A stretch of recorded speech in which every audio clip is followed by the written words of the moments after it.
ना तो मैंने क्या किया। तो उस दौरान जब मैं उस वक्त की सरकार को क्वेश्चन कर रहा था तो सब चले आते थे, सब आते थे, बड़े बड़े आदरणीय लोग आते थे। अचानक आप बहिष्कार क्यों करते हैं? देखिए कुछ भी हो, मान लीजिए कि मैं गलत हूं एक मिनट के लिए, लेकिन दुनिया की सबसे बड़ी पार्टी, हिंदुस्तान जैसा मुल्क, उस पे राज करने वाली, 19 राज्यों में राज करने वाली एक बिहार की मिट्टी में जन्मे एक अदना से आदमी को का बहिष्कार करे, तो आप उस सवालों से आप उसका पलड़ा नहीं हो, तो इसका मतलब आप मुझे जेल में रख रहे हैं ना, आप मुझे जेल में बंद कर रहे हैं, आप एक तरह से कि आप मुझे जेल में बंद कर रहे हैं। ये आपकी पार्टी की तरफ से, आईटी सेल की तरफ से खूब अभियान चलाया गया और अभी भी चलाया जाता है। कभी मौलाना बना देना, क्या मुसलमान इस देश का नागरिक नहीं है कि नहीं है? क्या वो दूसरे दर्जे का नागरिक तो है, वो संवैधानिक अधिकार से वो तो बराबर का नागरिक है। तो अगर उसका सवाल मैंने उठाया तो फिर वो अलग से क्यों देखा गया? अगर दलितों का सवाल उठा दिया गया तो वो अलग से, क्या आप जब राजनीति में जाते हैं तो क्या दलितों का आह्वान नहीं करते हैं? जब राष्ट्रपति को उम्मीदवार के तौर पर उनका चुना गया, कोविंद जी को, तो ये बताया गया ना कि वो किस जाति से आते हैं, बताया तो गया था, अध्यक्ष जी ने ही बताया था अपने प्रेस कॉन्फ्रेंस में, तो बताया जाता। तो आप भी उसका सामंजस्य बनाते हैं। तो अगर दो तरह की घटनाएं होती है, हर घटना में अपर कास्ट लोअर कास्ट नहीं होता है, लेकिन हिंदुस्तान में कुछ घटनाएं ऐसी होती हैं जो सिर्फ जाति की वजह से होती हैं। जैसे अगर दलित दूल्हे का अगर बारात निकल रहा हो और उसे गांव के एक अपर कास्ट के लोग मिलकर मार रहे हो, तो उसमें जाति है, वो अपराध नहीं है सिर्फ, ठीक। जैसे एक दलित महिला का बलात्कार होता है और करने वाला अपर कास्ट का है, तो एक बलात्कार की घटना दोनों खराब है, निंदनीय है, तो एक दूसरे परिस्थितियों में भी हो सकती है, और एक बलात्कार की घटना एक जातिगत परिस्थिति में भी होती है कि आप उस लड़की का, उसके समाज का स्वाभिमान कुचल देना चाहते हैं। इसीलिए मैं ही नहीं, नेशनल क्राइम रिकॉर्ड ब्यूरो भी अलग से SC ST के खिलाफ हुए अत्याचारों की गिनती करता है।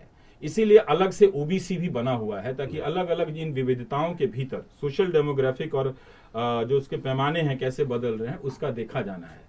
तो ये एक बना दिया गया, ऐसा तो नहीं है। सारे हमारे मित्र जो हमारी उम्र के प्रवक्ता हैं आपकी पार्टी में, वो मित्र जैसे ही थे, बहुत सारे लोग मंत्री बने बदल के, अब वो मिलते हैं तो हाय हेलो तक नहीं होता, अजीब लगता है कि क्या है, कोई दुश्मन थोड़ी है, तो ऐसा थोड़ी। क्योंकि जो मैं लिखता हूँ ना, तो जो सरकार में बैठे हैं इस वक्त, जो सरकार में बैठे हैं, आप एक पत्रकार बनते हैं तो आप ये नहीं कहेंगे पहले कहाँ थे, तो पहले हम कब रिपोर्टर थे, मान लीजिए, तो पहले हम MCD करते थे, तो आप तो जानते नहीं थे कि हम क्या कर रहे हैं, क्या कर रहे हैं, सही बात। लेकिन जब मैं अपनी यात्रा में किसी मकाम पर पहुंचा हूं और उस मकाम पर पहुंचने के बाद कोई सरकार मेरे सामने खड़ी है, अगर मैं उससे सवाल पूछ रहा हूं, तो आप मुझे ये नहीं कह सकते कि तब आप क्यों नहीं पूछा। हाँ। हम क्या करें कि 1947 में पैदा नहीं हुए, हम क्या करें कि 1984 के वक्त हम छात्र जीवन में थे। हाँ, लेकिन मैं उसका भी जवाब दे सकता हूं कि जब मैं दिल्ली गया और कैमरा माइक लेकर घूमा, तो मैं तिलक नगर गया। टेलीविजन में जब ये नया दौर आया, उसके पहले के लोग गए ही होंगे, जब ये चैनलों का नया दौर आया, तो वहाँ जाने वालों में से पहला मैं ही था। जो विधवा कॉलोनी है वहाँ पर जो बनाई गई है, उसकी स्थिति को देखा, उसको कवर किया था मैंने ही। तब वो 2002 बनाम 1984 नहीं होता था, 1984 को 1984 के ही मानक से समझा जाता था। तो क्या लगता है आपको, जिस तरीके से चीज़ें सामने आ रही हैं, ये भी कहा जा रहा है कि आप नरेंद्र मोदी पर, देश के प्रधानमंत्री हैं, उनको लेकर जो आपकी चीज़ें जिस तरीके से आप लिखते हैं या फिर एक एंकर के रूप में जब अपनी बात रखते हैं, तो लगता है जैसे कि रवीश कुमार के अंदर से कोई घृणा, मोदी को लेकर घृणा है, इस तरह की चीज़ें बनाई जाने की कोशिश हो रही है। हाँ, वो बनाते हैं, बनाई जाती है भाई रवीश कुमार मोदी को लेकर काफ़ी एग्रेसिव है, उनके मन में काफ़ी घृणा है मोदी को लेकर, और भाषा का इस्तेमाल भी मोदी को लेकर इस तरीके से करते हैं। ये जो तो बहुत शालीन है वैसे। मैं आदर की सीमा कभी क्रॉस नहीं करता, कि सोशल मीडिया पे भी मैं कोशिश करता हूँ कि आप वो शालीनता ना तोड़ें, और टीवी पे तो सवाल ही नहीं है, ठीक है।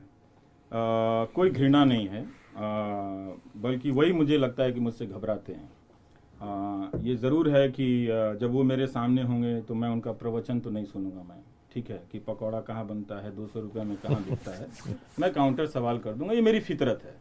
अब ये सवाल करना उनका अनादर नहीं है, ठीक है, बल्कि भारत की जनता का सम्मान ही यही है कि जिसे चुनकर भेजा गया है उससे आप सवाल कर लें।